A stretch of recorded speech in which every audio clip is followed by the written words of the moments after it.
오늘은 성공적인 새해를 위한 하나님의 인도라고 하는 제목으로 하나님의 말씀을 증거하겠습니다. 새해라면 이제 2017년, 여기 시간은 지금 12월 14일 밤 8시경입니다. 한국은 벌써 2017년이 되기 위해서 15일이니까 이제 보름 남았습니다. 얼마 남지 않았습니다. 새해 우리가 또 새 길 걸어가게 되고 또 갈림길에 들어서서 어느 길로 가야 바른 길인지 고민하게 될 때가 자주 있을 것입니다. 성공적인 새해를 위해서 우리는 성공적으로 좋은 결정들을 내려야 되겠는데, 지혜가 필요한데, 하나님의 인도가 필요한데, 바로 오늘 이 말씀이 그 새해 그런 문제의 해답이 됩니다. 새해 선물로 제가 여러분들에게 새해가 되기 전 한 보름 전에 이 말씀을 증거하는 것입니다. 성공적인 새해를 위한 하나님의 인도. 근데 오늘은 특별히 이 말씀을 제가 증거하면서 여러분이 보시는 사진에 지난 세기에 위대한 영적 지도자였던 R.A. 토레이 박사님의 설교를 제가 오늘 잘 소개하려고 생각을 합니다. 하나님의 뜻에 관한, 하나님의 뜻을 어떻게 우리가 알 수 있는가, 하나님은 어떻게 우리를 인도하시는가, 이런 문제에 대해서 제가 책을 많이 봤지만 또 설교도 많이 들어봤지만 이것처럼 그렇게 명확하게 제시해 주는 설교를 제가 본 적이 없습니다. 들은 적이 없습니다. 그래서 오늘 여러분들에게 이 토레이 박사님의 설교를 제가 거의 전부를 인용하다시피 그렇게 제가 해서 말씀을 전하려고 합니다. 이런 경우는 그렇게 많지가 않은데요. 워낙 뛰어난 설교이기 때문에 이 토레이 박사님은 참으로 위대한 생애를 살았습니다. 무디 신학교라고 하는, 지금도 건재하게 미국의 시카고에 있는데요, 많은 하나님의 일꾼들을 배출한 학교입니다.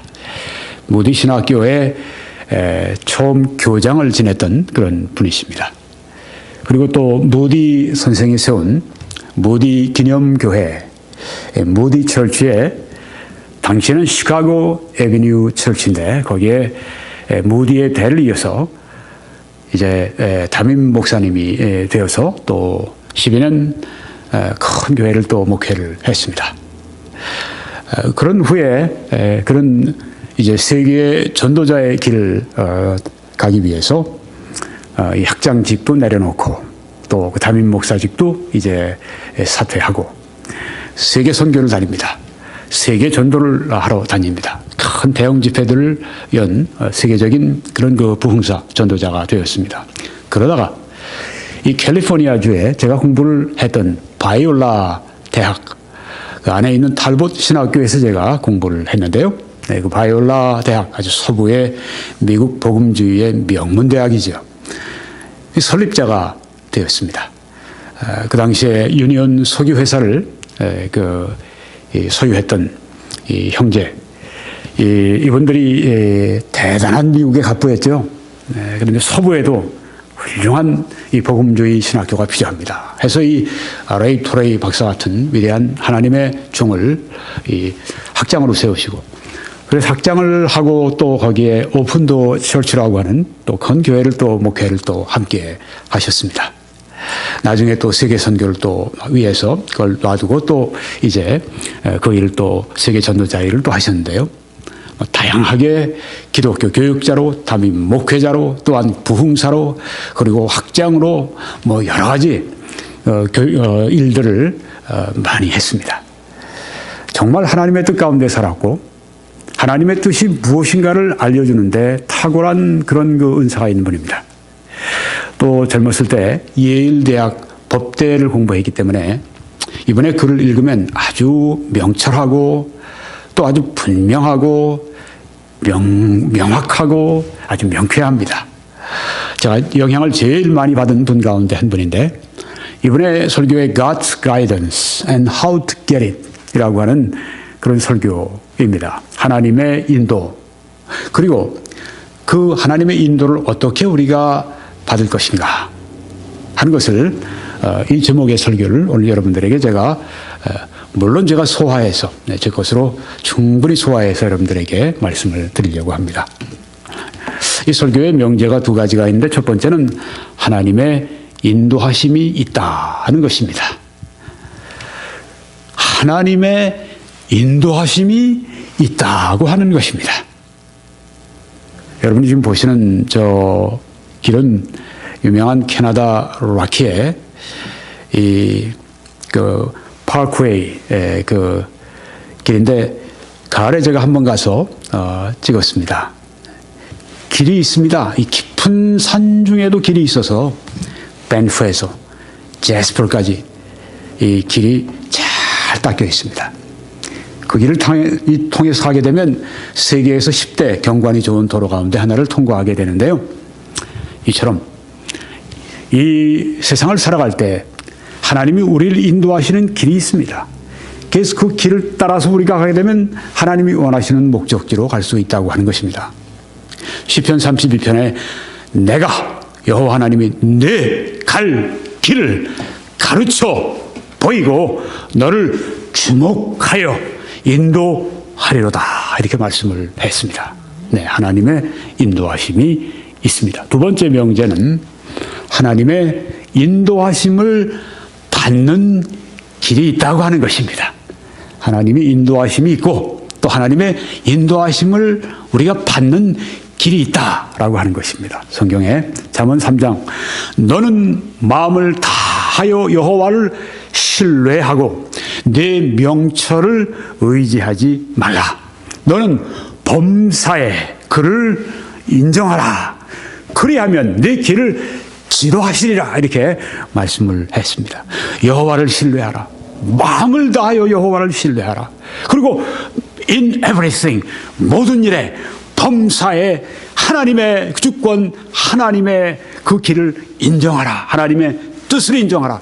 그리하면 그런 조건이 있으면 내 길을 지도하시고 인도하실 것이라고 하나님이 우리의 가이드가 되실 것이라고 이렇게 말씀하고 있습니다.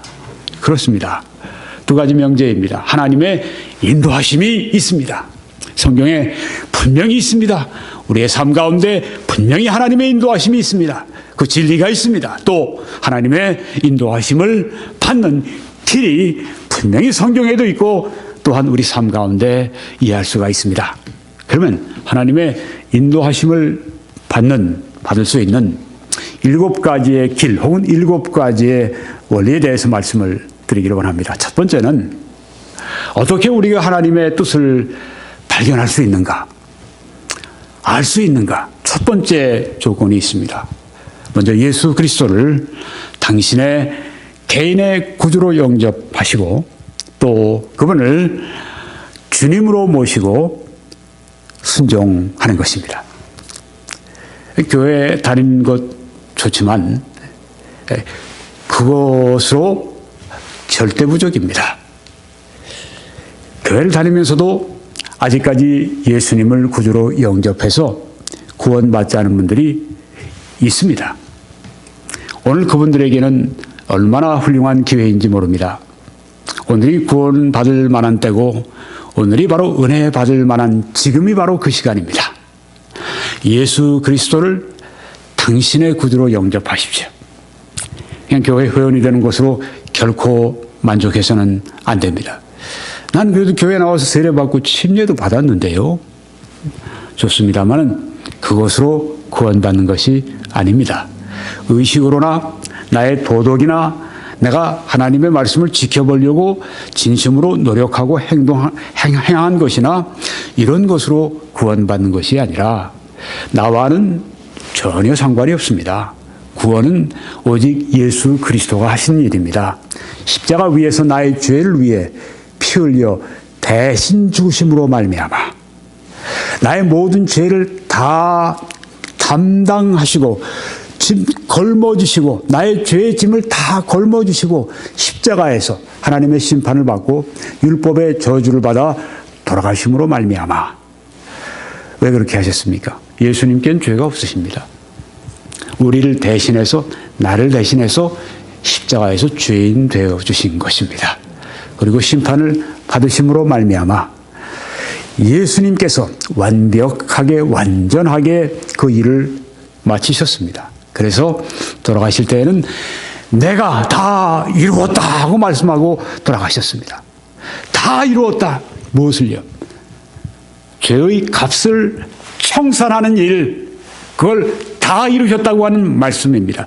그래서 우리는 예수님을 우리의 구주라고 말씀하고, 성경에 예수님이 탄생하셨을 때 오늘날 다윗의 동네에 너희를 위하여 구주가 나셨으니 곧 예수 그리스도라고 그렇게 말씀을 하는 것입니다.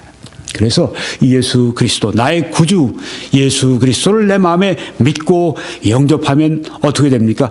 죄를 사함받죠. 왜요? 예수님을 내가 의지하고 예수님의 공로를 꽉 붙잡았기 때문에 예수님의 공로가 나에게 전가가 된 것입니다. 하나님이 그렇게 작정을 하시고 예수 그리스도를 나를 대신해서 희생하시고 나를 대신해서 나의 죄의 값을 예수님께 다 받아버리셨습니다. 예수님이 다 갚아주셨습니다. 하나도 남김이 없었습니다. 그래서 예수 그리스도를 구주로 영접하는 순간에, 영접하는 자 곧 그 이름을 믿는 자들에게는 하나님의 자녀가 되는 권세를 주신다고 말씀하신 것처럼, 믿을 때, 나중이 아니라 믿을 때, 바로 그때 구원받고, 믿을 때 그때 바로 영생받고, 천국 가서 영생이 시작되는 게 아니라 바로 예수 믿을 때, 예수 그리스도가 내 안에 들어오실 때 영생이 그때부터 시작이 돼서 언제까지 갑니까? 영생은 영원이죠. 내가 영생을 주노니 영원히 멸망치 아니할 터이하고 말씀하지 않았습니까? 그래서 예수님을 구주로 영접하는 사람들은 죄를 완전 사함받게 되는 것입니다. 과거, 현재, 미래의 죄까지 완전 사함받게 되는 것입니다. 그럼 또 죄를 지면 어떻게 되나요? 죄를 지면 물론 하나님께 아버지가 매를 대시죠. 죄에 대해서 무섭게 다루시죠. 그렇지만은 하나님은 다시는 우리의 원수가 되시고 우리의 심판관이 되시고 우리를 지옥으로 보내시는 심판관으로서 우리의 죄를 다루시지 않는다고 하는 말씀입니다. 그런 면에서 나의 죄로, 나의 죄 때문에 내가 그 죄로 지옥 간다고 하는 그 죄의 문제, 죄의 값은 이미 십자가에서 예수님이 과거, 현재, 미래 모든 죄를 다 담당하심으로 그렇게 다 갚아주시고, 이제 믿는 자를 또한 그뿐 아니라 의롭다 해주셨습니다. 믿는 자를 의롭다 해주셨습니다. 여기까지 우리의 신분을 만들어 주시는 것입니다. 그래서 예수님을 구주로 영접하시고, 그리고 또한 그 예수님은 나의 이제는 구주시고 나의 주님이십니다. 그래서 왜요? 피의 값으로 나를 사셨기 때문에, 죄의 노예 시장에서 나를 사셨기 때문에 이제는 예수 그리스도께 내 자신을 온전히 드리는 것이 이 참된 그리스도인의 삶의 ABC의 첫 A입니다. 이걸 모르는 사람들이 있어요. 믿었으니까, 천국 가게 됐으니까 염려 없어, 내 마음대로 살아. 천만에요. 예수 그리스도를 구주로 믿었다고 하는 것은 그분이 나의 죄를 사하시는 구주뿐 아니라 그분이 나의 총사령관이고, 그분이 나의 대통령이고, 그분이 나의 군으로 따지면 사령관이고, 그분이 나의 완전한 주인 되셔서 나를 통치하시는 왕으로서 나를 이끌어 가시는 그런 분이 되셨다고 하는 말씀이죠. 완전히 주님께 우리의 뜻을 100% 복종하고 해야 하는 것이 그리스도인의 삶의 아주 기초입니다. 이렇게 돼야 합니다.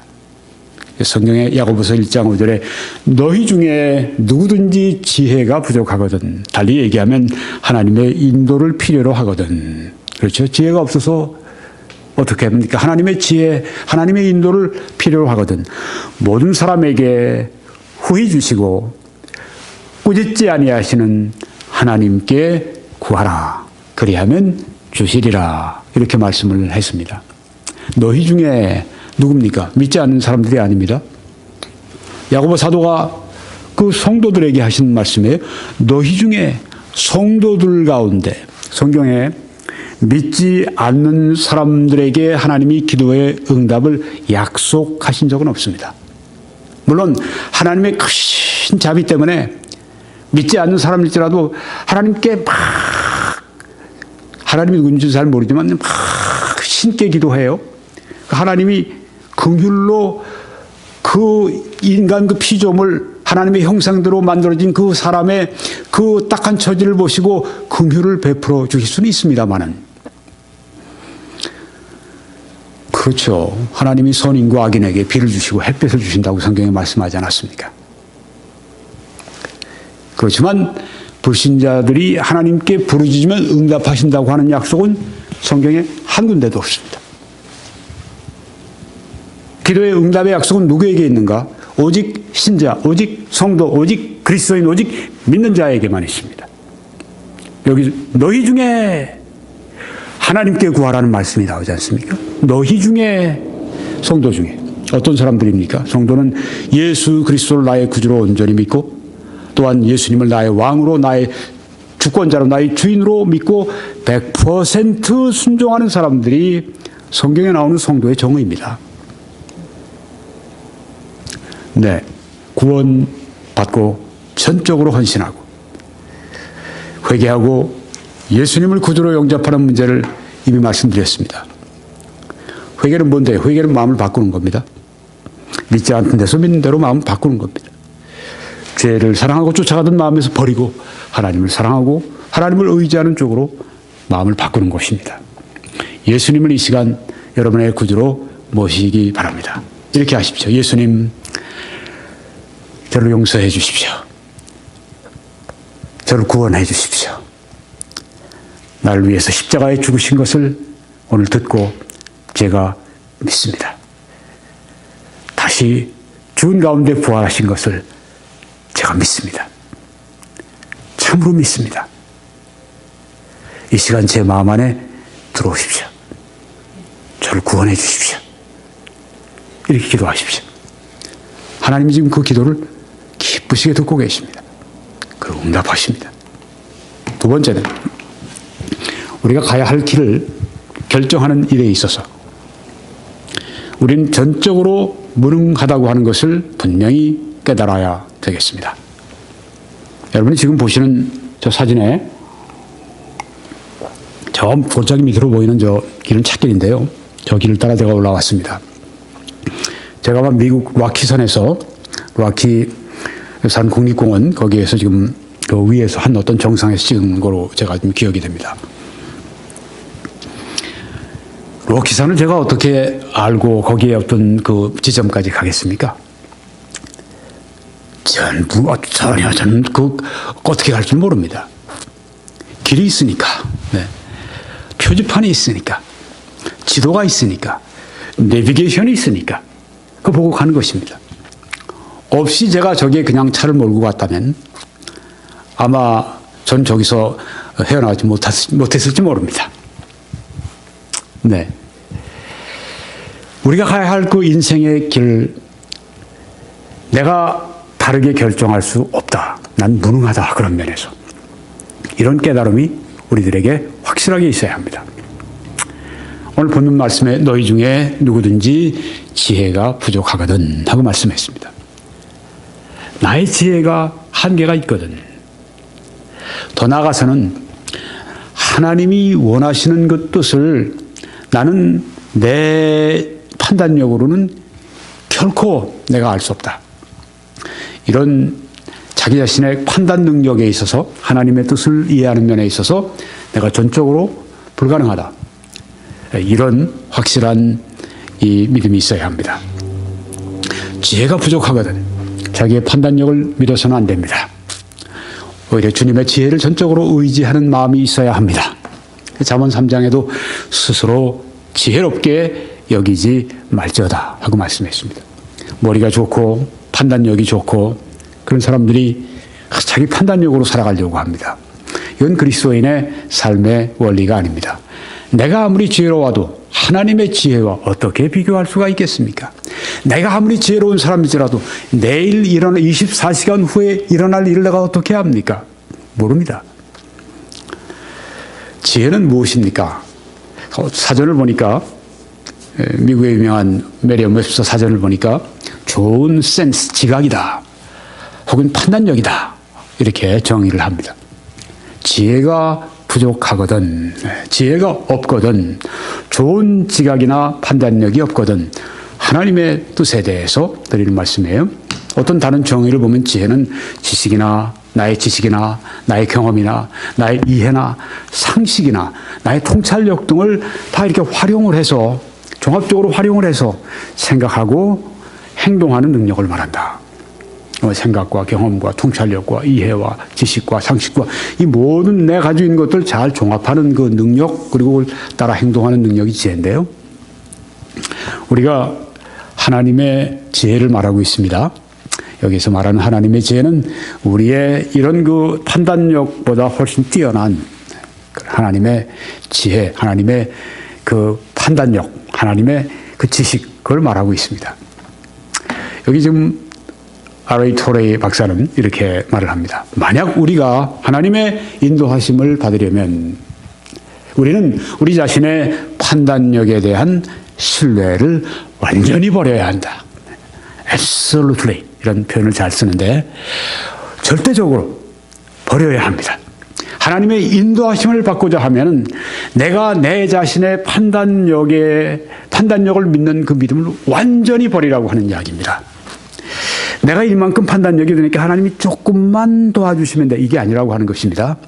나의 판단력에 대한 내가 가지고 있는 자신감 혹은 신뢰 이런 걸 완전히 버리고 하나님의 인도를 우리가 간절히 구해야 된다고 하는 것입니다.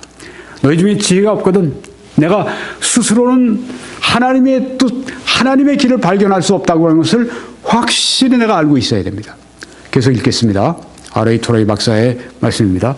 우리 자신을 위한 결정을 내릴 수 있는 능력이 없음을 깨닫고 하나님께 나와 우리 자신의 생각을 완전히 버리고 하나님이 우리가 행하기를 원하시는 바를 우리에게 말씀해 주시도록 해야 한다. 내 생각은 완전히 포기하고 완전히 버리고 완전히 비우고, 그러니까 마음을 비운다는 말이 하는데 완전히 나에 대한 어떤 내 이 판단력이 오라. 어떤 나의 선입관, 나의 어떤 그 가지고 있는 그 고정적인 관념 다 깨버리고 하나님이 저에게 말씀해 주시기 원합니다. 이렇게 해야 된다고 하는 것이죠. 계속 제가 인용합니다. 하나님이 그분의 뜻을 우리에게 알려주시도록 하나님 앞에서 조용히 silently 조용히 기다려야 한다. 이 기다림의 시간. 왜? 인도를 받기 위해 이게 필요하다고 하는 것입니다. 하나님의 전적인 인도를 구할 때는 나를 믿는 나의 판단 이 모든 것들을 다 내려놓고 비워놓고 마음을 비워놓고 하나님이 하나님의 뜻을 나에게 보여주시도록 하나님 앞에 조용하게 기다려야 됩니다. 얼마나요? 하나님의 응답이 있을 때까지죠. 세 번째는 하나님의 뜻을 알기를 진심으로 원해야 됩니다. 네, 먼저 하나님의 뜻을 전적으로 원하고 또 내가 스스로 판단할 수 없다고 하는 것을 우리가 안 다음에는 하나님의 뜻을 알기를 전심으로 원하고 또 그것이 무엇이든지 철저히 수행하려고 해야 한다고 하는 것입니다. 하나님의 뜻을 알기를 진심으로 원합니다. 그리고 또한 그 뜻이 무엇이든지 whatever 하나님의 뜻이 무엇이든지 내가 원하는 것이든지 아니면 내가 원치 않는 그런 일이든지 무엇이든지 하나님의 뜻이라면 철저히 내가 수행하려고 하는 그런 이 마음 자세가 필요하다고 하는 것입니다. 야고보서 1장 5절 본문 말씀 또 인용하겠습니다. 너희 중에 누구든지 지혜가 부족하거든 모든 사람에게 하나님은 차별하지 않으십니다. 모든 사람에게 이 말씀을 들으신 여러분 한 분 한 분 바로 당신에게 하나님께서 하신 말씀입니다. 모든 사람에게 어떻게 주세요? 하나님은 주실 때 후히 주시죠. 네. 후히 주시고 generous 후히 주시고 또 꾸짖지도 않으세요. 아이고 난 지혜가 없는데 하나님 내가 지혜가 필요합니다. 넌 왜 지혜가 없냐 이런 하나님이 아니시라. 호히 주시고 꾸짖지 아니하시는 하나님께 구하라. 그리하면 주시리라. 이렇게 말씀합니다. 하나님께 구하라. 하나님께 간절히 진심으로 우리가 하나님의 인도하심을 하나님의 지혜를 우리가 구해야 합니다. 그리고 또한 그 지혜를 하나님이 뜻을 보여주시면 행하려고 하는, 철저히 내가 그 말씀을 그 뜻을 따라 행하겠다고 하는, 그 인도하심을 받아가겠다고 하는 마음이 필요합니다. 그래서 이 토레이 박사님 말씀을 제가 인용하겠습니다. 하나님을 향한 참되고 절대적인 순종은 인도하심의 위대한 비결이다. 하나님의 인도를 받기 위해 아주 그 핵심적인 비결, 이것이 뭔가? 하나님을 향한 참되고 제뉴인, 절대적인 absolute 순종이라고 하는 것입니다. 예수님도 너희가 하나님의 뜻을 행하려 하면 이것이 하나님께로부터 온 것인지 아닌지 알 것이다 말씀을 했는데요. 절대적으로 순종하려고 하는 것, 참된 순종, 절대적인 순종. 하나님이 원하시면, 하나님의 뜻이 나에게 보여지면, 하나님이 나를 인도하시는 게 확실해지면 나는 아주 절대적으로 난 정말 순종하겠습니다. 이게 바로 하나님의 인도하심을 받는 위대한 비결이라고 하는 것입니다. 철저하게 내 자신의 판단력을 내가 믿지 말고 버리고, 이제는 하나님의 뜻을 내가 알고자 하는 마음과 하나님의 뜻을 안다면 내가 정말 내가 절대적으로 순종하겠다고 하는, 이게 하나님의 인도를 받는 비결이라고 하는 것입니다. 시편의 32편에 내가 하나님께서 내 갈 길을 가르쳐 보이고 너를 주목하셔서 아주 관심을 가지시고 주목하셔서 훈계하리로다. 여기 훈계한다는 말씀, 가이드라는 말을 그렇게 표현했는데 인도하신다는 말씀입니다. 갈 길을 가르쳐 보이시고 또 인도해 주신다. 이게 성경에 하나님의 인도하심의 약속이 확실하게 있죠. 하나님의 인도를 받는 것이 정상입니다. 어떤 사람이 토레이 박사님께 이런 이야기를 했다고 그래요.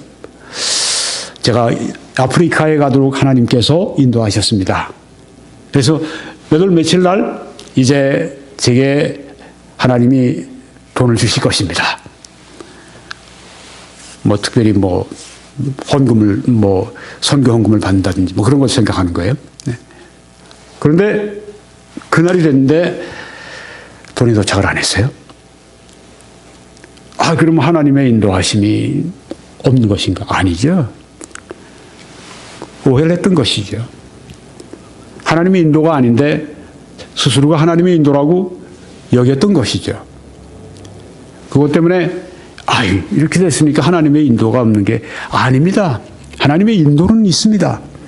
하나님의 인도를 잘못 받고 오해하고 있는 것이 문제이죠.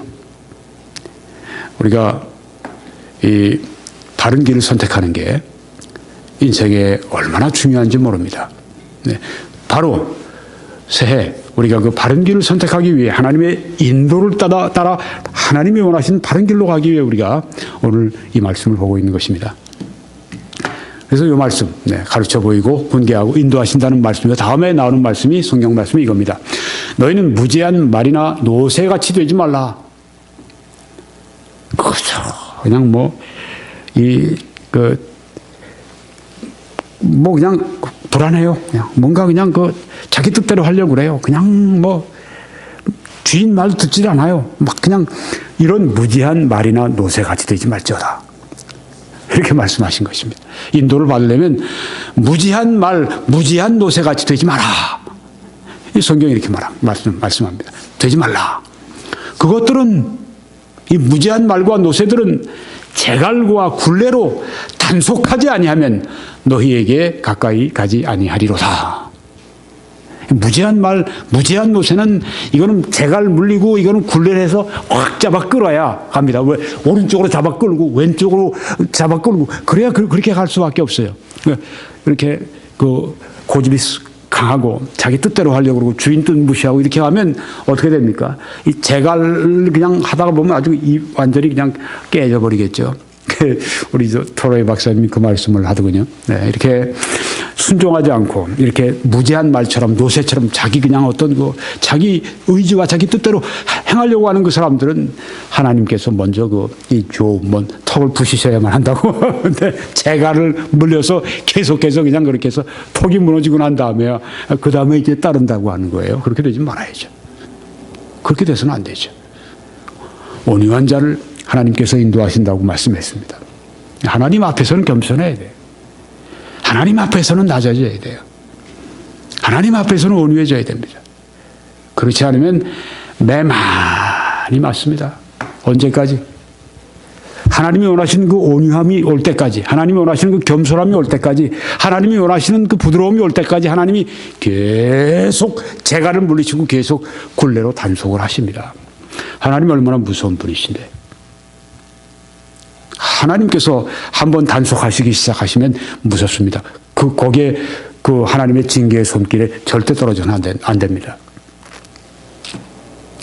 자, 토레이 박사의 말씀을 제가 인용합니다. 하나님 앞에 잠잠하고 참으로 그분의 목소리를 들어야 한다. 하나님의 목소리를 들어야 합니다. 하나님이 내가 하고 싶은 일을 하도록 말씀하시는, 하나님의 뜻을 찾는다 그러면서 내가 하고 싶은 그 일을 기도하면서 하나님이 바로 그 일 해라, 이렇게 하기를 바란다는 거예요. 그럼 누가 주인입니까? 내가 주인이죠. 하나님은 그냥 내가 원하는 그 일을 그냥 그렇게 해라, 이런 하나님이 절대 아니세요. 버릇없는 자식을 키우는 부모들이 많이 있지만 하나님은 그렇게 절대 자기의 백성을 키우시는 법이 없습니다. 그래서 우리의 소원 가지고 하나님 좀 내 소원대로 해주세요, 이건 절대 말 앞에 마찰을 두는 격입니다. 안 됩니다. 자, 하나님이 내가 하고 싶은 일을 하도록 말씀하시기를 열망하는 내심의 소리를 듣지 말아야 한다. 내 소리를 들으면 안 됩니다. 내가 뭘 가지고 싶고, 내가 뭘 하고 싶고, 내가 어딜 가고 싶고, 내 안에 있는 이런 사람이 마음이 부패하기 때문에 거룩한 어떤 목적을 향해 간다고 그래도 그게 그렇지 않을 때가 종종 있어요. 내가 선교사로 나가겠다. 그게 자기의 그 앰비션, 자기의 야망일 수가 있다고 하는 얘기입니다. 내가 가서 정말 진짜 아주 형편없고 희생을 많이 하고 고통을 많이 당하고 어려움을 많이 하는 곳에 내가 십자가를 지고 내가 가랴, 그런 그 마음 거룩한 것 같지만 그 안에 실제로는 자기의 야심, 이런 것들로 가득 차 있을 수가 있다는 얘기입니다. 그러니까 그런 것도 다 내려놓고 하나님의 목소리, 참으로 하나님의 목소리를 들어야 하나님의 인도를 받는다고 하는 것입니다. 이분이 자기의 경험을 얘기하는데요. 1889년에 그 유명한 세계적인 전도자 D.L. 무디가 시카고에서 한참 큰 일을 하고 있는데 막 이제 무디 신학교까지 시작을 했어요. 전 세계에 지금 알려져 있는 세계 최고의 지금 이 전도자입니다. 이분이 무디가 1899년에 돌아가셨으니까, 그러니까 돌아가시기 10년 전이니까 전성기예요. 갑자기 이 시카고에서 그렇게 멀지 않은 곳에 미네아폴리스라고 하는 그런 이 도시가 있습니다. 미국의 도시가 있는데, 이 미네아폴리스에서 사역을 하고 있던 이 젊은 R.A. 토레이, 그 당시 33살입니다. R.A. 토레이 박사를 초청을 했습니다. 33살이에요. 예일 대학 법대를 졸업하고, 그 다음에 이제 독일 가서 유학을 하고, 와서 이제 큰 교회에 초청을 하는데 그걸 마다하고, 지금 이 미네아폴리스에 가서 교회를 개척했어요. 대단하죠? 네. 요새 세습이니 뭐니 그냥 나에게 주어지지 않을까? 무슨 그냥 요새 목사님 아들이 성골, 진골 그런 얘기를 다 하고 그러는데,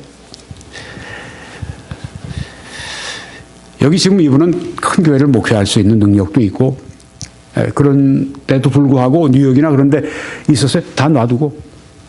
그 당시에 그냥 한참 이제 그러니까 소부 개척하는, 시카고 그 당시 미네아폴리스는 더더구나 더 했으니까 거기에 와서 교회를 개척한다고 지금 이러는 겁니다. 이분이 평생에 좌우명이 있었어요. 쉽고 편한 길이 있고, 그 다음에 어려운 길이 있으면 항상 어려운 길을 택해라. 이런 주의를 가지고 있는 분입니다. 이분 후에 얼마나 많은 주의종들이 일어났어요? 자, 이 분이 이제 초청을 받았습니다. 그런데 자기도 거기서 하고 있는 일이 있는데, 무디 같은 분이 또 불렀어요. 그러니까 무디는 사실상 후계자로 보는 거예요. 그건 몰랐죠, 처음엔. 가야 되는가 말아야 되는가. 와서 이제 무디 신학교를 시작했으니까 거기서 교장이 되라는 얘기입니다. 자기도 하고 있는 일이 있는데 가지 말고 머물러 있어야 될 이유도 쫙 자기가 있었고 또 가야 될 이유도 쫙 자기가 있었답니다. 양쪽을 다 생각해 보는데 그냥 마음속에 막 그냥 갈등이 대단히 일어났대요. 어떻게 해야 되는가? 그런데 하나님께 하나님, 제 생각을 비우겠습니다. 하나님께서 원하시는 결정이라면 무조건 따라가겠습니다. 그렇게 딱 결정하고 하나님 앞에 빈 마음을 가지고 하나님의 뜻을 보여주시도록, 그렇지만 하나님의 뜻이 저에게 분명히 나타나기 원합니다. 대낮같이 환하게 나타나게 해주십시오. 하나님의 뜻이 보여지게 해주십시오. 그랬는데 3일 만에 진짜 아주 대낮같이 확실하게 아주 그냥 대낮에 그냥 삶을 보듯이 확실하게 하나님의 뜻이 가는 것이라는 그런 그 결정을 알려주셨다고 그래요. 네. 그래서 무디에게 이야기를 했답니다. 언제 제가 거기 가면 되겠습니까? 무디 선생이 하는 얘기가 내일 당장 오시죠. 그랬답니다. 그래서 그날 당장에 그 결정을 하고 갔는데 아주 위대한 그런 그 무디 신학교를 일으키는 일, 그리고 앞으로 아까 말씀드린 그 위대한 생애를 시작하게 됐습니다. 네, 이렇게 그 자기 마음을 비우고 정말 하나님의 뜻만 원하고 조용한 가운데 하나님의 음성을 듣길 원하고 비우고 하나님 앞에 간절히 구할 때 너희 중에 지혜가 부족하거든 구하라고 말씀하지 않았습니까? 그러면 누구든지 차별 안 하시고 누구에게든지 후히 주시고 꾸짖지 아니하신 하나님께 구하라 그리하면 주시리라. 이렇게 명백한 약속이 세상에 어디 있습니까? 이대로 해야죠. 이대로 해야죠. 성경대로 해야죠. 성경에 하나님을 만나려고 할 것 같으면 성경대로 해야죠. 내 뜻대로가 아니라. 오늘 제가 굉장히 중요한 설교를 하는 것입니다. 어떤 이 젊은이의 생애가 확 아주 일생이 하나님의 축복과 하나님의 주권으로 바뀔 수 있는 매우 중요한 설교를 지금 하고 있는 것입니다. 어떻게 하나님의 인도를 받을 수 있는가? 아주 위대한 하나님의 종의 지금 이 이해를 간증을 제가 말씀드렸습니다. 근데 또 이제 반대로 생각해 볼 때 하나님이 나를 부르셨는데 큰일 하고 싶어요. 아주 극적인 일, 아주 위대한 일, 큰 일, 세계적인 일, 글로벌한 일. 근데 하나님이 자기에게 맡기신 일은 그런 일이 아니에요. 평범합니다. 집에서 하는 일이에요. 그런데 그럴 때도 그게 하나님의 뜻이라면 만족할 수 있어야 한다고 하는 것입니다. 이 토라이 박사님은 그걸 지적을 합니다. 이분은 평생에 주의 종들을 키운 분이기 때문에 많은 주의 종들을 이제 알아요. 젊은 사역자들이 이제 나가서 위대한 일을 하겠다고 이제 그런 거 많이 보지 않겠습니까? 젊은 사람들은 자연스러운 현상이죠. 네. 그런데 하나님 맡기신 데는 다른 거란 말이에요. 자기가 생각하는 것 좀 화려하고 극적이고 그렇게 희생 많이 하고 그렇게 막 이름 드러나고 그런 일이 아니에요. 그래도 그게 하나님의 뜻이면 만족하고 순종하고 그럴 수 있어야 한다고 하는 것입니다. 이제는 내가 사는 것이 아니라 오직 내 안에 그리스도가 사시는 것이라고 사도 바울이 말씀하지 않습니까? 사도 바울이 선교할 때 영광스러웠나요? 처음에요. 나중에 열매 맺을 때 영광스럽지만 처음 가서 비참하지 않았습니까? 매 맞고 때로는 배고프고 파선하고 협박받고 고문당하고 감옥에 쳐넣음을 당하고 만물의 쓰레기같이 자기가 여김받았다고 그렇게 이 성경에 말씀하지 않았습니까? 하나님의 뜻 가운데 만족하고 살아가는 거예요. 하나님의 뜻이 제일 중요합니다. 마음을 비워야 합니다. 내 야심도 비워야 되고 나의 자기 희생적인 것도 비워야 되고 육신에서 나온 내 본래에서 나온 그런 것도 다 비워놓고 하나님의 뜻이 무엇입니까? 그 뜻이라고 할 것 같으면 제가 기꺼이 그 길을 걸어가겠습니다. 이런 자세가 제일 중요하다고 하는 것입니다. 그리고 네 번째, 하나님의 인도를 위해서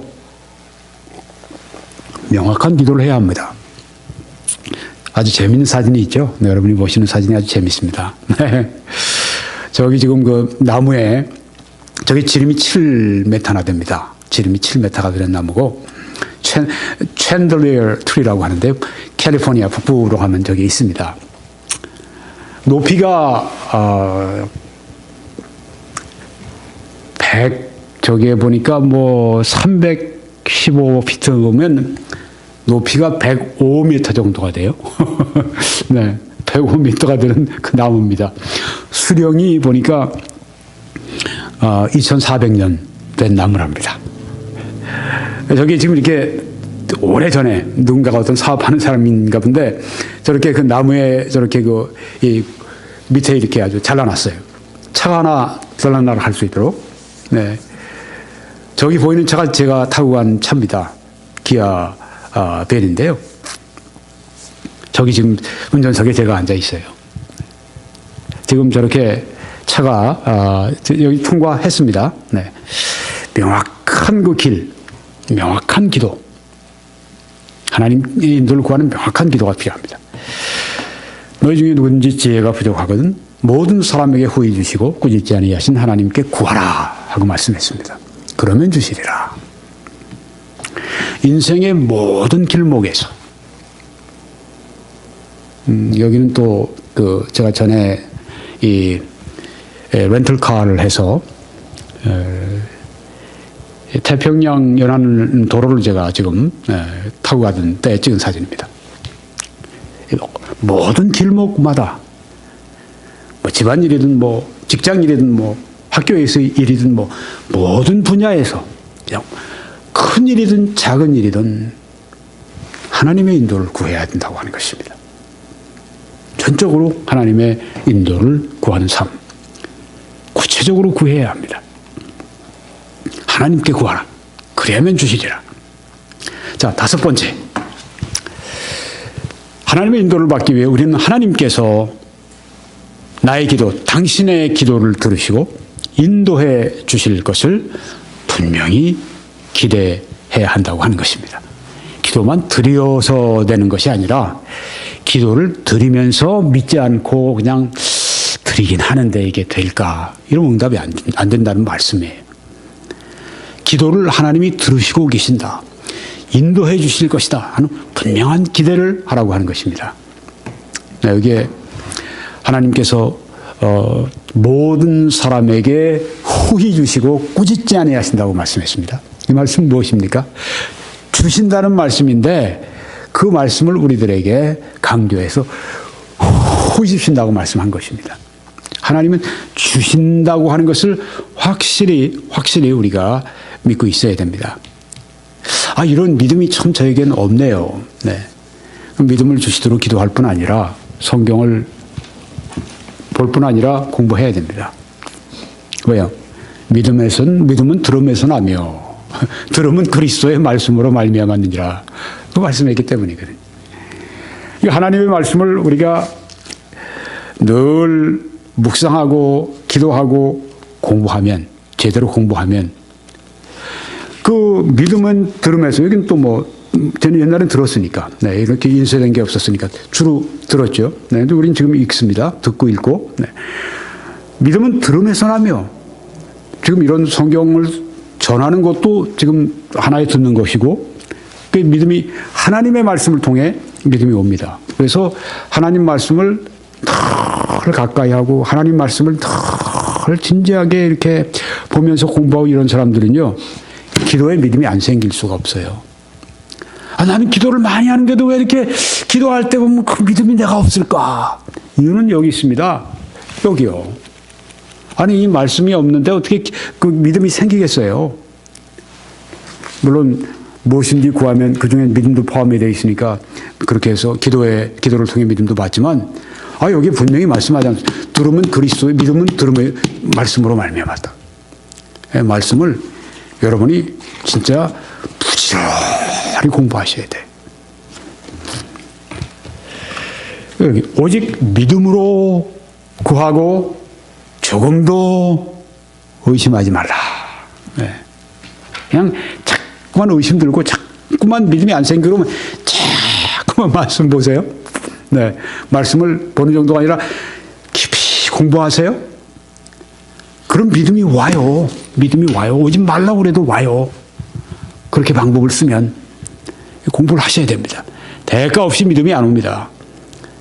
하나님 말씀을 공부하면 거기에 대한 보상으로 믿음이 옵니다. 믿음으로 구하고 조금도 의심하지 말라. 의심하는 자는 마치 바람에 밀려 요동하는 바다 물결 같으니 이런 사람은 무엇이든지 주께 얻기를 생각하지 말라. 믿음으로 기대하면서 구해야 됩니다. 지혜는 좋은 지각이나 판단력입니다. 지혜는 나의 지식, 경험, 이해, 상식, 통찰력 등을 다 종합적으로 활용해서 생각하고 행동하는 능력을 말합니다. 그런데 하나님이 주시는 지혜, 그건 무엇입니까? 우리의 판단력, 나의 지각 판단력을 바르게 분명하게 해 주십니다. 마음을 비우고 하나님의 뜻이 무엇인가를 우리가 구할 때 나의 생각이 이것이 바로 하나님이 원하시는 길이구나 하는 분별을 하게 만들어 주십니다. 이게 하나님의 지혜고 이게 기도의 응답입니다.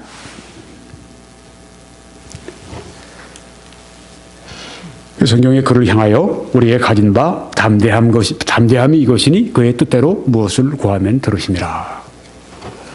하나님 뜻대로 구하면 들으신다고 했습니다.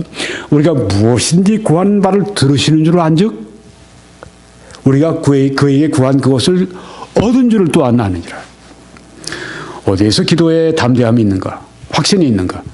하나님의 뜻을 구했다고 하는 데서 담대함이 있는 겁니다. 하나님의 뜻을 구했는데요. 그리고 조건을 충족해서 구했는데요. 그럼 받죠. 받죠.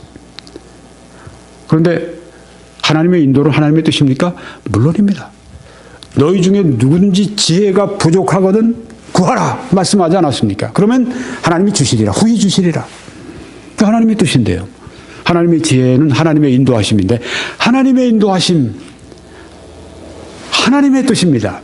하나님의 인도하심을 우리가 구할 때 반드시 하나님의 인도하심이 주어진다고 하는 것입니다. 여섯 번째는 하나님이 인도하실 때 우리는 한 걸음씩 또 한 걸음 하나님의 인도를 따라가야 한다고 하는 것입니다. 재미있는 말씀이 사도행전 12장에 있습니다. 거기에 이 베드로가 옥에 잡혔죠. 갇혔죠. 그리고 내일 처형되는 그런 상황입니다. 교회는 모여서 간절히 한 마음으로 지금 기도하고 있습니다. 하나님 베드로를 살려주십시오. 야고보가 벌써 참수형으로 순교를 했습니다. 이젠 베드로 차례입니다. 하나님 베드로를 살려주십시오. 교회가 기도할 때 이제 이런 역사가 나타납니다. 호련히 주의 사자가 나타나매 하나님이 사자를 보내신 겁니다. 천사를 일꾼을 보내셨습니다. 그리고 옥중에 광채가 빛나며 베드로가 있는 옥에 환한 빛이 비칩니다. 또 베드로의 옆구리를 쳐 깨워 이 잠을 자고 있었어요. 베드로가. 그러니까 여기에 주의 사자가 옆구리를 쾅 쳤습니다. 쳐 깨워 이르되 쳐서 깨서 일어났습니다. 급히 일어나라. 급히 일어났습니다. 네. 아니 쇠사슬이 그 손에서 벗어지더라. 일어나니까 쇠사슬이 풀렸어요. 천사가 이르되 띠를 띠고 네, 급히 일어나. 그 다음에 두 번째 지시는 띠를 띠어. 허리띠를 띠어. 신을 신으라. 그 다음에 신어. 네. 하오늘 베드로가 그대로 하니라. 천사가 또 이르되 겉옷을 입고 따라오라. 처음부터 툭 치면서 띠띠고 신 신고 겉옷 입고 따라와 이러면서 간 게 아니죠. 네. 띠를 띠어라. 신을 신어. 겉옷을 입고 따라와. 하나하나 한 걸음 네. 베드로가 내가 어떻게 할까 이게 아니라 띠를 띠고 신을 신으면 신을 신고 겉옷을 입어라. 따라오고 이렇게 해서 지금 한 단계 한 걸음 갔단 말이죠. 베드로가 나와서 따라갈세. 네. 이제 그 한 걸음 한 걸음 해서 이제 따라갈세. 천사가 하는 것이 생시인 줄 알지 못하고 환상을 보는가 아니라 이 뭐 내가 지금 살아있나 아니면 이게 내가 이거 뭐 꿈을 꾸나 뭐 지금 이렇게 생각을 하고 있는 겁니다. 네, 그럴 만도 하죠. 이에 첫째와 둘째 파수를 지났습니다.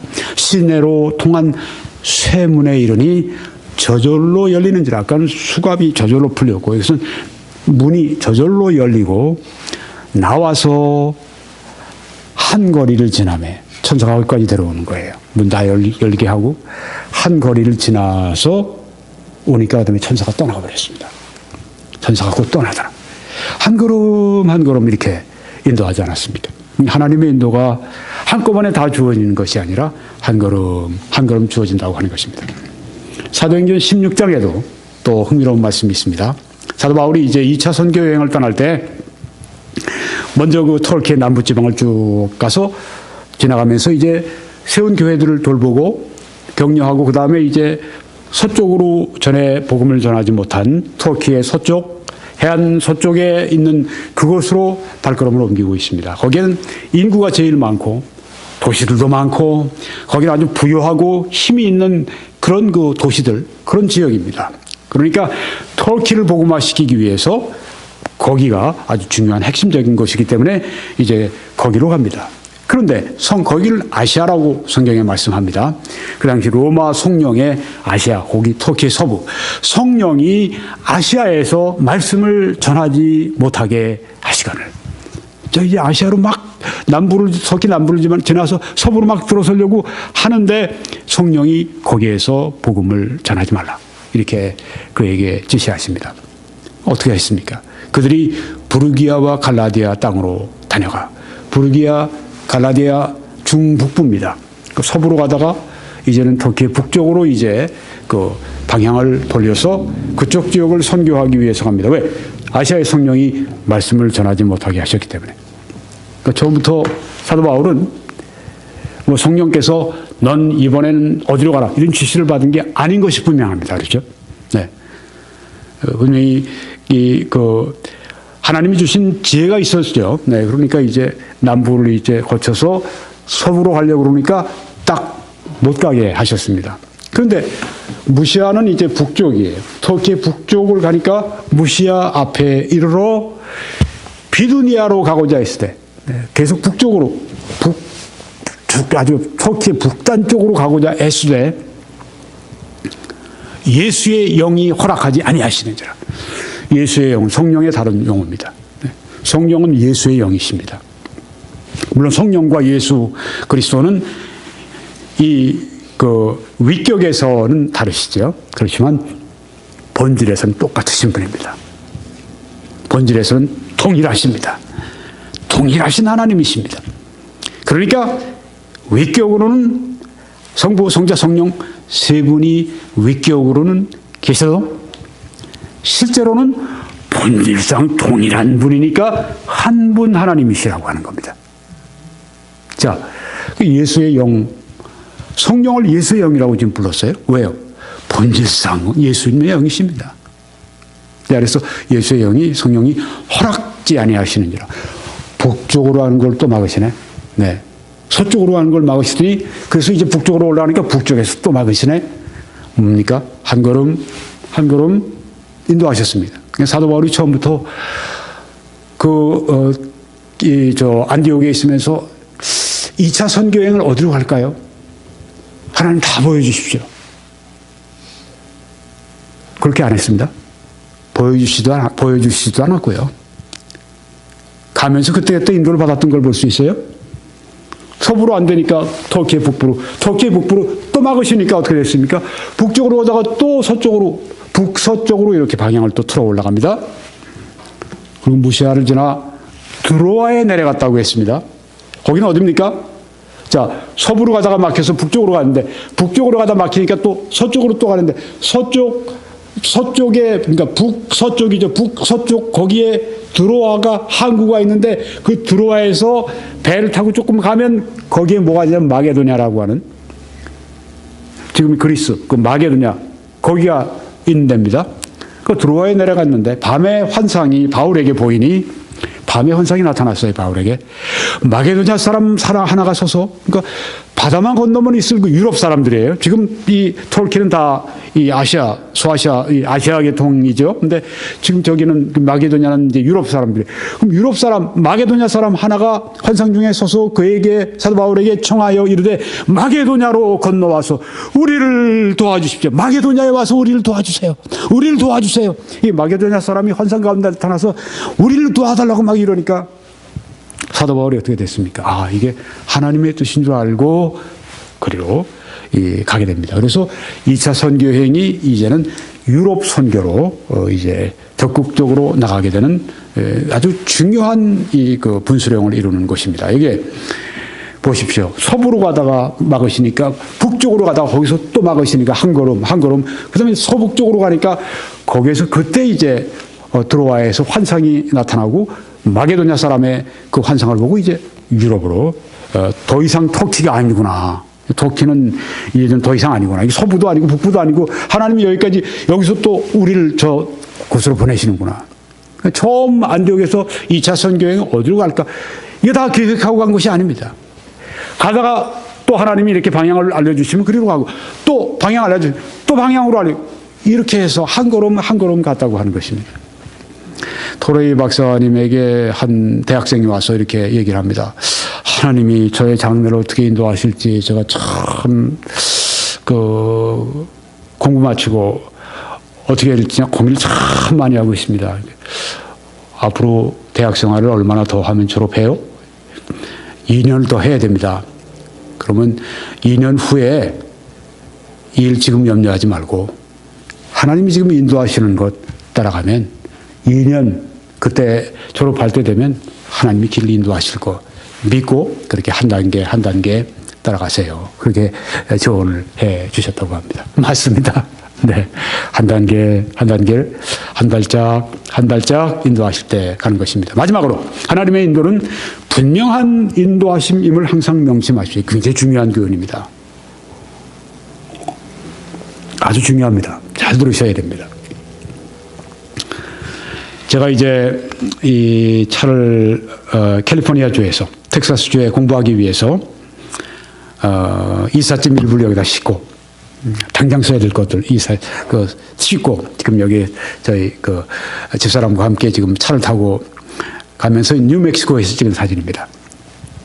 저 옆에 있는 그 왼쪽으로 보이는 바위가 아주 재밌죠? 코끼리 같이 보이고, 네. 아주 선명했습니다. 그때. 이야, 저 평평한 그 평원을 달리다가 저게 톡 나타나니까 분명했습니다. 하나님의 인도는 이처럼 아주 분명하십니다. 하나님의 인도는 분명하다. 일시적인 충동을 가지고 토레이 박사님이 이걸 강조합니다. 내가 이렇게 가야 되겠다. 어떤 일시적인 충동을 하나님의 인도하심으로 여기고 따라가지 말라. 또 일시적인 충동이 왔는데 그걸 내가 따라가지 않았기 때문에 아이고 내가 하나님의 뜻을 어겼나. 그래서 이런가 죄책감에 덫에 빠지지 말라. 이렇게 조언을 해주고 계십니다. 일시적인 충동이 있어요. 네, 임펄스라고 하죠. 네, 뭔가 이거 하나님의 인도 이렇게 하고 싶다 저렇게 하고 싶다. 하나님의 인도로 일시적인 충동을 그렇게 오해하지 말고 또 일시적인 충동을 내가 따르지 않아서 내가 하나님의 인도를 놓쳤나 보다. 하나님의 인도를 따르지 않고 불순종했나 보다. 이래서 죄책감에 빠지는 그 덫에 빠지지 마라. 이 사탄이 많이 쓰는 그리스도인들을 많이 혼돈시키는 그런 문제라고 지적을 합니다. 영적 전투에 있어서 굉장히 중요하죠. 네. 일시적인 충동을 하나님의 뜻으로 오해하지 말라. 요한일서 1장 보니까 하나님은 빛이시라. 그 안에는 어둠이 조금도 없으시다는 것이니라. 이렇게 말씀했습니다. 하나님은 빛이라고 하는 것입니다. 빛을 보세요. 그 앞에 환해지지 않습니까? 그 안에는 하나님 안에는 어둠이 조금도 없으시다. 토레이 박사님의 말씀을 제가 인용하겠습니다. 우리의 뜻이 하나님께 드려져 있다면, 완전히 복종해 있다면, 완전히 분명치 않은 어떤 이끔도, 그러니까 이끔이 어떤 이끌어가는, 뭔가 이렇게 나를 인도해가는, 그런, 근데 완전하지가 않아요. 완전히 분명하지가 않아요. 분명하지가 않아요. 그냥, 이거 좀, 뭔가 이렇게 좀, 아주 제대로 잡히지가 않아요. 완전히 분명치 않은 어떤 이끔도 아직 하나님께로부터 온 것이 아니라, 하나님의 뜻은 분명하게 나타날 때 따라야 된다는 말씀이죠. 완전히 분명하지 않은 그런 그 인도하심을 이게 하나님의 뜻이라고 그렇게 받아들여서는 안 된다 말입니다. 우리가 어떤 일을 해야 한다는 느낌이 있는데, 내가 그 일을 꼭 해야지, 이것이 하나님의 뜻인지를 완전히 확신하지 못하는 때는 언제든지, 뭔가 저 일을 내가 하나님의 영광을 위해 해야 되겠는데, 저 일을 하나님이 나에게 맡기신 것 같은데, 그런데 이게 하나님의 뜻인지 아닌지 완전히 확신을 못하는 때마다 우리는 하나님께 나아가 다음과 같이 기도할 권리를 가지고 있다. 하늘에 계신 아버지, 저는 당신의 뜻을 수행하기를 원합니다. 하나님의 뜻을 순종하기를 원합니다. 저의 뜻은 당신께 완전히 드려질 것입니다. 그러니까 뭔가 이 일을 해야 되겠다는 느낌은 드는데 아직 완전히 하나님의 뜻이라고 확신하지 못할 때는 이런 권리를 우리가 가지고 있는데, 그리스도인들은 나가 하나님께 기도하는 것입니다. 아버지, 하나님의 뜻을 제가 따르기를 원하고 수행하기를 원합니다. 그리고 저의 뜻은 하나님께 완전하게 맡겨질 것입니다. 만약 이것이, 제가 뭔가 이렇게 해야 된다고 느끼는 이것이 당신께로부터, 하나님께로부터 온 것이라면, 재미있는 표현입니다. 낮과 같이 분명하게 만들어 주십시오. 환한 빛이 있는 대낮과 같이 분명하게 만들어 주십시오. 확신하게, 이게 하나님의 뜻이라고 대낮에 보는 것처럼 확실하게 만들어 주십시오. 그러면 제가 그것을 수행할 것입니다. 그러니까 하나님의 인도는 어떤 인도냐? clear leading, 아주 확실한 분명한 인도라고 하는 것입니다. 확실하게 보여줘야 된다. 그때까지 움직이지 말라는 얘기예요. 계속 인용합니다. 만약 우리의 의지가 하나님께 전적으로 복종되어 있고, 하나님의 뜻을 제가 수행합니다. 제 뜻은 없습니다. 하나님의 뜻입니다. 어디로 가든지 무엇을 하라든지 하나님의 뜻대로 하겠습니다. 낮아지든지 높아지든지 위대하게 되든지 아니면 그냥 평범해지든지 그저 하나님의 뜻대로 복종할 것입니다. 이렇게 되면 우리 자신의 능력으로는 또 절대로 바른 결정을 내릴 수 없다는 것을 충분히 알고, 내가 내 판단력 가지고는 하나님의 뜻을 내가 이해할 수 없다. 그리고 기꺼이 하나님의 인도를 받고자 한다면 정말 하나님의 인도를 받기를 원합니다. 하나님은 그것이 하나님의 뜻인지, 그 느낌이 하나님의 뜻인지를 낮과 같이 분명히 알게 해 주실 것이다. 이런 조건이 있으면 내 힘으로, 내 판단력으로 하나님의 뜻을 제가 알고 갈 수 없습니다. 그러니까 하나님께서 보여주셔야 됩니다. 그리고 제 뜻은 완전히 보여주시는 하나님의 뜻에 복종되어 있습니다. 그 뜻을 따라가겠습니다. 이렇게 되면, 그리고 기도하면, 지혜를 구하면 낮과 같이 분명하게 그것이 하나님의 뜻인지 아닌지 알게 해 주실 것이다. 하나님이 그것을 인용합니다. 계속 하나님이 그것을 분명히 해 주시기 전까지는 우리가 그것을 수행하지 않을 권리가 있다. 수행하지 않아도 돼요. 우리 수행하지 말아야 됩니다. 확실할 때까지. 계속 인용합니다. 하나님이 그것을 분명히 해 주시기 전까지 그것을 수행하지 않음에 있어서, 분명하지 않은 것, 내가 하지 않는, 하나님의 뜻이 분명한 거 보이지 않는 그걸 내가 하지 않는 데 있어서 완전히 깨끗한 양심을 가질 수 있는 권리가 있다. Absolutely clear conscience. 내가 완전히 하나님의 뜻이라고 모르기 때문에 뭔가 주저하는데 이게 하나님의 뜻인 것 같은데 그거 안 하고 있는 거 잘못이 아니라는 얘기입니다. 전혀 죄책감을 가질 필요가 없다는 얘기입니다. 완전히 깨끗한 양심을 가질 수 있는 권리가 있다. 하나님은 아버지시다. Father, 아버지시다. 우리가 우리 자녀들에게 우리의 뜻을 분명히 해 주어야 하는 것보다, 그렇죠, 자녀들에게 분명히 그 뜻을, 나의 뜻을 분명히 자녀들에게 밝혀야 되죠. 그보다 더 우리가 참으로 하나님의 뜻을 알고 수행하기 원한다면, 이게 굉장히 중요한 이야기입니다. 정말 하나님의 뜻을 알기를 원하고 그 뜻이 무엇인지 내가 순종하겠다고 하는 그 자세가 있으면 하나님은 그분의 뜻을 우리에게 알려주기를 기뻐하신다고 말씀했습니다. 하나님의 뜻을 왜 내가 이렇게 모르고 살까? 이게 정상인 게 아니죠. 아버지의 뜻을 우리가 수행하기를 원하시는데, 우리 아버지의 뜻을 모르고 헤매고 있는 걸 아버지가 기뻐하시겠습니까? 우리가 어떤 존재인지 뻔히 아시는데요.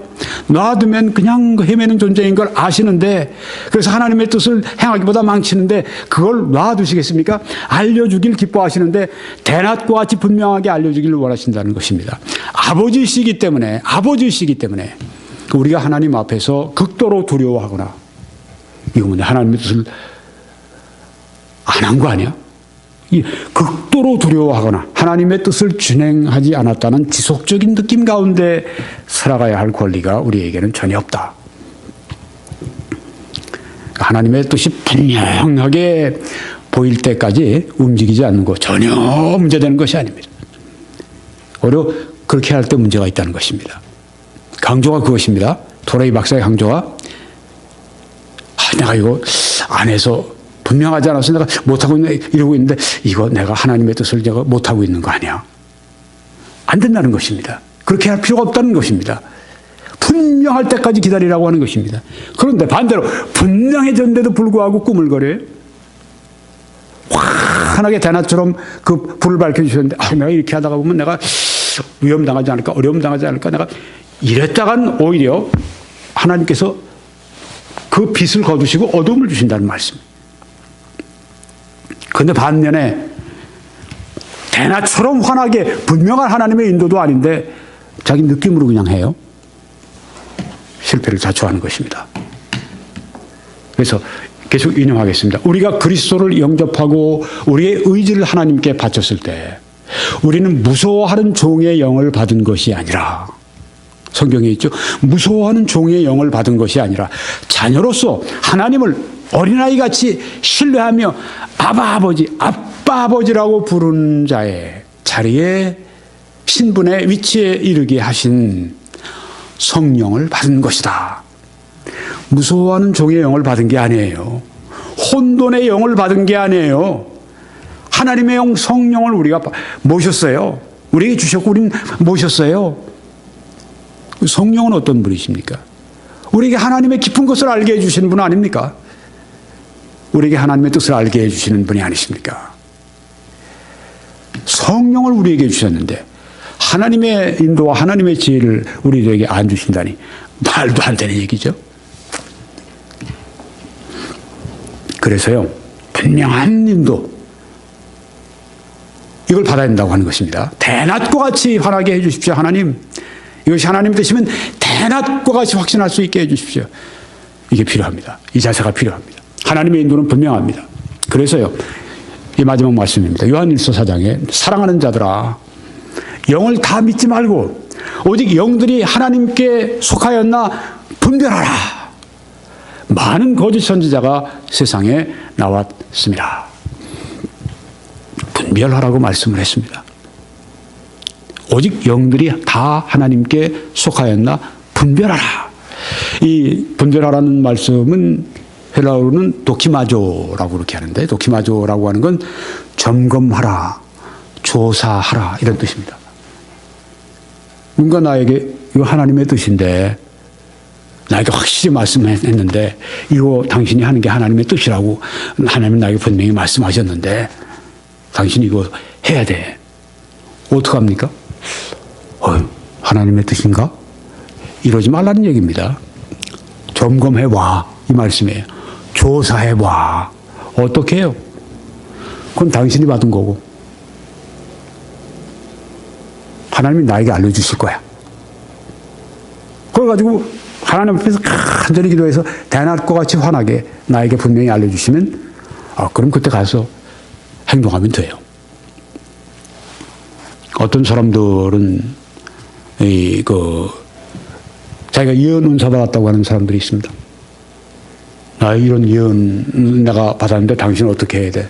굉장히 주의해야 돼요. 굉장히 주의해야 됩니다. 아주 주의해야 됩니다. 좋든 나쁘든 간에. 성경에 뭐라고 그랬습니까? 사랑하는 자들아 영을 다 믿지 말고 오직 영들이 하나님께 속하였나 분별하라, 시험하라, 조사하라, 점검하라 말씀하지 않았습니까? 시건방진 사람들이 있어요. 하나님께로부터 받지도 않은 그 말을 가지고 와서 예언한다고 그러고 막 함부로 얘기하는 사람들이 있어요. 전 그런 사람들 어떻게 한지 아십니까? 제가 점잖게 그냥 웃고 말아요.